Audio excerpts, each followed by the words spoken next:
Shalom, selamat pagi Ibu Bapak Saudara-saudara yang dikasihi Tuhan Yesus Kristus.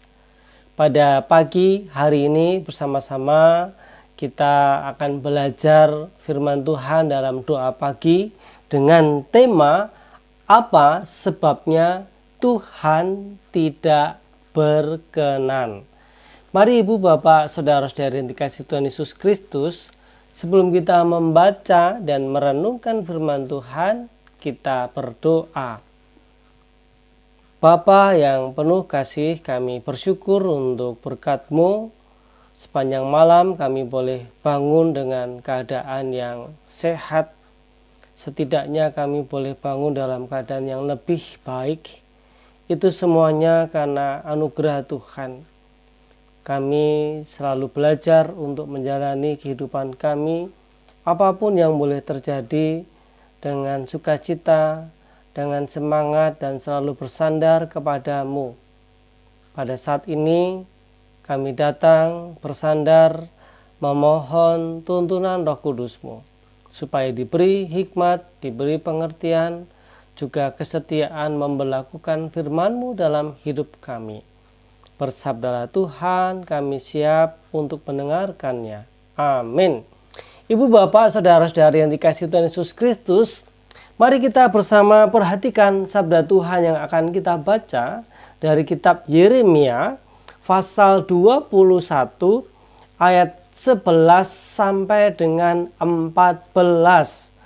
Silakan Ibu Bapak Saudara-saudari membuka Alkitab masing-masing. Saya akan membacakannya untuk kita. Demikian sabda Tuhan. Kepada keluarga Raja Yehuda, dengarlah firman Tuhan.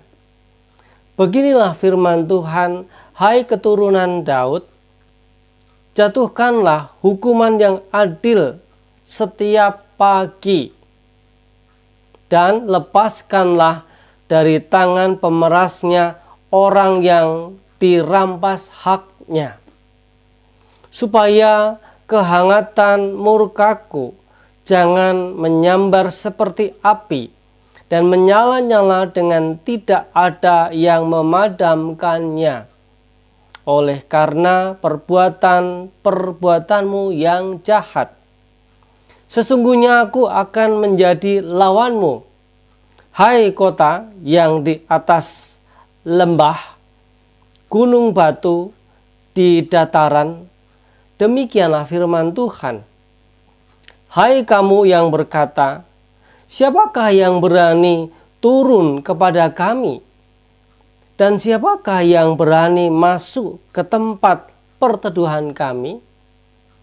Aku akan melakukan pembalasan kepadamu sesuai dengan hasil perbuatanmu. Demikianlah firman Tuhan. Aku akan menyalakan api di hutannya, yang akan memakan habis segala sesuatu yang di sekitarnya. Demikianlah sabda Tuhan. Berbahagia kita mendengar dan yang melaksanakan firman Tuhan dalam hidup kita hari lepas hari. Saudaraku yang dikasihi Tuhan Yesus Kristus, apa yang membuat orang tua kita, jika yang masih menjadi anak atau yang sekarang sudah jadi orang tua, dan bahkan maaf mungkin sudah tidak ada lagi orang tua, tidak ada ayah dan ibu, ketika mencoba mengingat-ingat hal apa yang membuat orang tua kita tidak berkenan kepada kita. Apa? Coba kita renungkan. Ya, sesuatu hal, yaitu perbuatan ataupun kata-kata tingkah laku yang tidak berkenan kepada orang tua kita. Apa yang dipesankan untuk tidak boleh kita lakukan, namun kita melanggarnya, kita melakukannya. Mungkin dengan alasan karena kita merasa sakit hati, maka kita berhak untuk membalas rasa sakit hati kita. Nah, ibu, bapak, saudara-saudari yang dikasihi Tuhan Yesus Kristus, apa yang dilakukan orang tua ketika kita melanggar apa yang sudah dipesankan kepada kita? Ya, tentu orang tua akan memberikan konsekuensi, yaitu akibat dari apa yang kita lakukan tidak seturut dengan kehendaknya. Mungkin kalau masih anak-anak bisa diberikan sanksi, mungkin entah itu tidak diberi uang jajan, kalau masih sekolah tidak diberi uang saku. Mungkin kalau sudah lebih dewasa, lebih besar, mungkin bisa jadi model orang tua ketika tidak berkenan kepada kita, yang biasanya banyak bicara, yang biasanya ramah, mungkin ketika ketemu kita memilih untuk diam. Bahkan ketika ditanya tidak mau menjawab. Mungkin itu cara orang tua kita yang dilakukan. Supaya apa? Kita mengerti, bisa menyadari. Mungkin kita bisa tahu, oh, ada apa ya orang tua kok diam, orang tua tidak mau bicara dengan saya. Apakah ada kesalahan saya ya? Nah, ibu, bapak, saudara-saudari yang dikasihi Tuhan Yesus Kristus, pula dengan Tuhan yang adalah Allah kita. Sebagaimana yang kita perhatikan dari sabda Tuhan yang kita baca dari kitab Yeremia 21 ayat 11 sampai dengan 14. Kita melihat hal apa yang membuat Tuhan itu menjadi tidak berkenan kepada umat-Nya. Baik kita umat Tuhan pada saat ini ataupun umat Tuhan pada waktu Nabi Yeremia berkarya. Apa yang dilakukan? Yaitu jelas disampaikan di sini oleh Nabi Yeremia akan pesan Tuhan bagi bangsa umat pilihan Tuhan, bagi umatnya. Secara khusus para pemimpin, yaitu keluarga dari Raja Yehuda, keturunan Raja Daud. Supaya apa? Setiap pagi mereka menerapkan hukum yang adil. Artinya setiap pagi itu berarti setiap saat, setiap hari, setiap waktu. Menerapkan hukum itu dengan adil, memberlakukan yang sama. Kalau salah, ya dinyatakan salah, ya diberi sanksi. Kalau tidak salah, ya jangan dinyatakan salah, apalagi diberi sanksi. Itu namanya tidak adil, itu namanya berlaku tidak baik, tidak benar, tidak sesuai dengan ketentuan yang seharusnya. Yang namanya hukuman itu ya tentu diberikan kepada orang yang melanggar, bukan diberikan kepada orang yang tidak melanggar.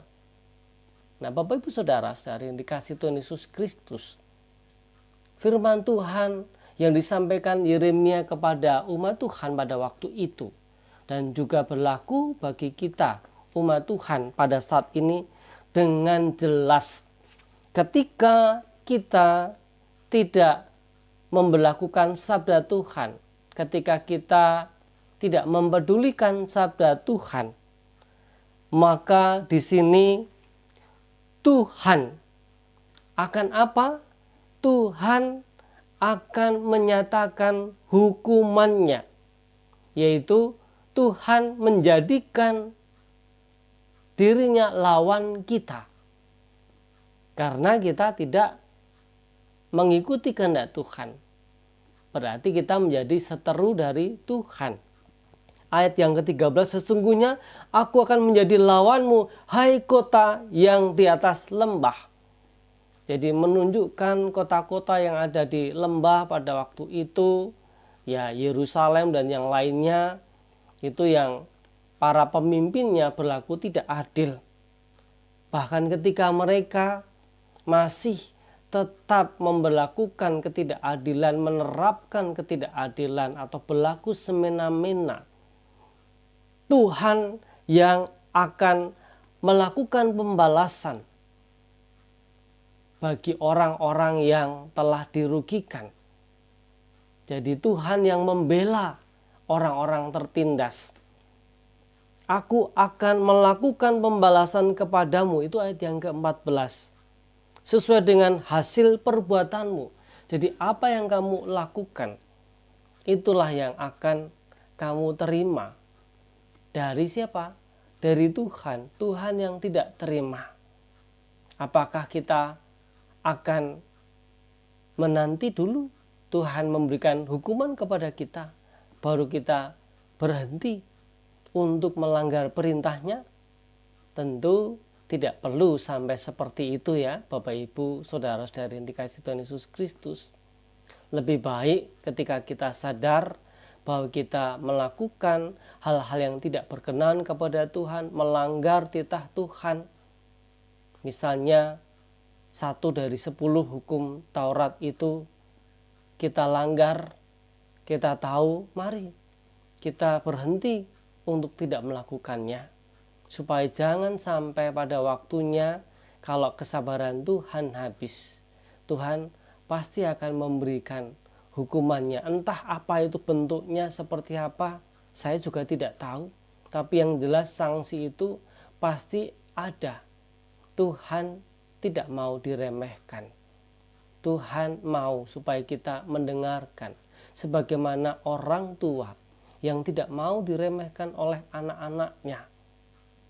Namun apa yang disampaikan oleh orang tua, tentu hal-hal yang baik itu supaya kita lakukan, supaya hidup kita menjadi baik dan semakin menjadi baik.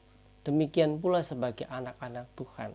Marilah Ibu, Bapak, Saudara-saudari, kita memberlakukan keadilan, kita menerapkan firman Tuhan, apa yang dikehendaki. Kalau kita diajarkan saling mengasihi, mari dengan ketulusan, dengan kesungguhan kita mengasihi sesama kita.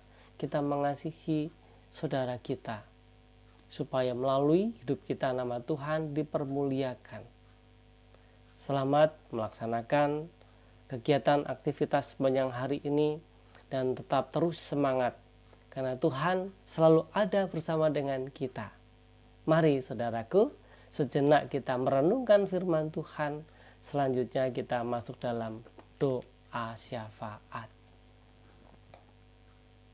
Kami bersyukur ya Tuhan untuk sabda-Mu yang boleh mengingatkan kami.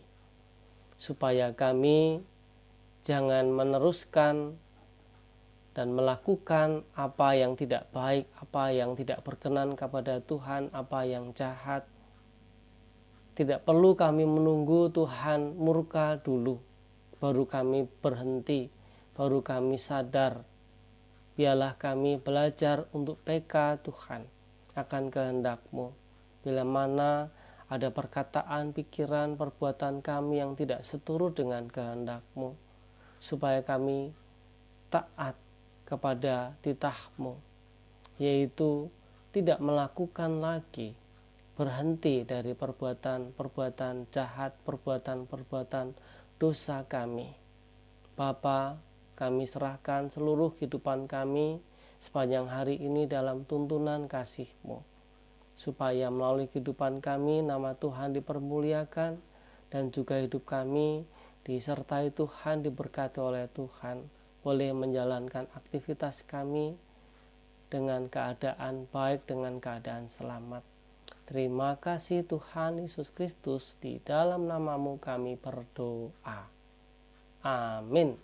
Selamat pagi Bapak Ibu Saudara, Tuhan Yesus memberkati kita semua.